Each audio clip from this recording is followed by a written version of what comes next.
Romániában található Raduta víztározó méltán vívott ki magának komoly rangot a bojlis horgászok körében.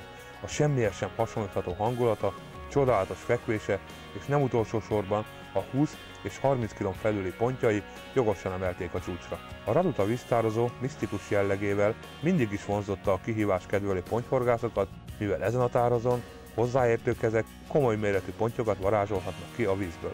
A Magyarországról történő megközelítése viszonylag egyszerű, és még ráadásul csodálatos tájakon is haladhatunk keresztül, míg elérjük a tavat. A Kárpátok fantasztikus hegycsúcsainak és Olt folyó lélegzetállítóan szép völgyének köszönhetően az utazás során gyorsan repül az idő. Az újabban megfigyelhető útépítéseknek, felújításoknak köszönhetően Bukarestig gond nélkül, problémamentesen el lehet jutni, de aztán onnan kezdődik az igazi rémálom. Az utolsó 70-80 kilométerre nagyon oda kell figyelni, hogy ne tévedjünk el, és a katasztrofális utállapotok miatt az autónk egyben maradjon. Viszont amikor végre megpillantjuk a Raduta tározót, rájövünk arra, hogy megérte a szenvedés.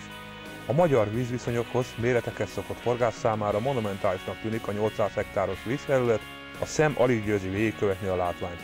Hosszú, közel 8 kilométeren keresztül kigyózik a tározó a dombok közt, körbejárni a vizet nem egyszerű, és még időigényes is, mivel a túra közel 50 kilométeres lenne. A Raduta nem éppen a könnyen meghorgászható, egyszerű vizek közé tartozik. Évtizedekkel ezelőtt a környék elárasztásával keletkezett a tározó, és mindezt tették gondolkodás nélkül, az emberek addigi életére abszolút nem figyelve. A kanyargó folyó felduzzasztásának köszönhetően falvak, köztük iskolák, temetők, templomok, gyümölcsösök és utak kerültek a víz alá. Persze minden rosszban van valami jó, és ez esetben a horgászok örülhettek ennek a lépésnek. Hamar elszaporodott a kecskekörömkagyló, a vízben található épületeken, fákon, utakon tömegével telepedtek meg, és váltak ezáltal a pontyok kedvenc táplálékaivá. Természetesen ezek a területek a legjobb haltartóhelyek is lettek egyben, nagyon fontos részét képezik a radutai horgászatoknak, nem árt ezek elhelyezkedésével tisztában lenni.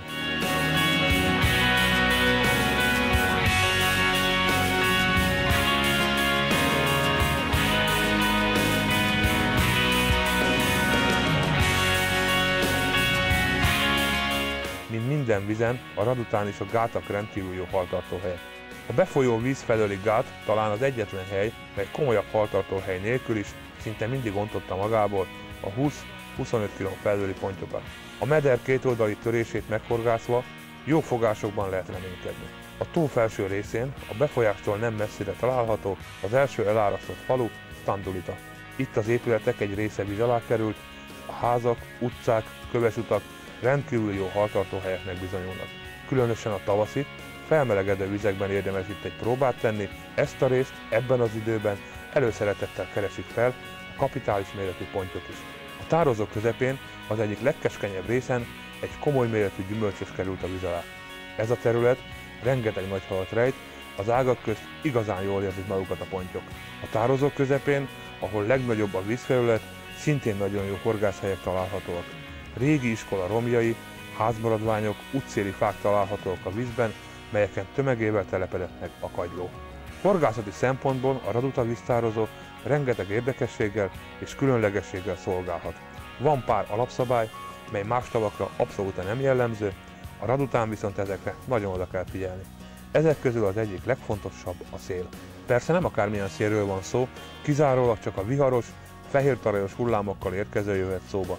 Ezeknek a szeleknek az irányára mindig nagyon figyeljünk oda. Mivel a tározó átlagmélysége 5 méter körül alakul, ezért ezek a viharos szelek könnyedén átmozgatják a vizet, a táplálékot és ezáltal a halakat is általában nekinyomják a partnak, a meredek törés oldalakra. Ilyenkor tömegével tartózkodnak a parttól 10-15 méterre, a törés oldalban vagy az alján a pontyok, és érdekes módon inkább a kapitális, 20 kg felüli példányok. Nem egy legendás történet kering olyan horgászokról, kik figyelvén a szélirányra, egy nap alatt 7-8 darab 20 kg felüli pontyot is fogtak. Az etetéssel óvatosan kell bánni a Raduta víztározón, mivel a pontyokon kívül nagyon komoly dévérállomány is található a vízben. A nagy mennyiségű etetésre pillanatok alatt ráállnak, és a 2-3 kg-os példányok sok bosszúságot okozhatnak nekünk a horgászataink során. A Raduta víztározón az európai tavakat is figyelembe véve szinte példátlan pontyfogó versenyeket, világkupákat rendeznek. Ezeknek a versenyeknek nagyon komoly hagyománya van, és az utóbbi években már fantasztikus fogásokkal is büszkélkedhetnek. Ismerve a tározó jelentős halállományát, a 2008-as évben is nem mindennapos küzdelmek zajlottak le a vizen.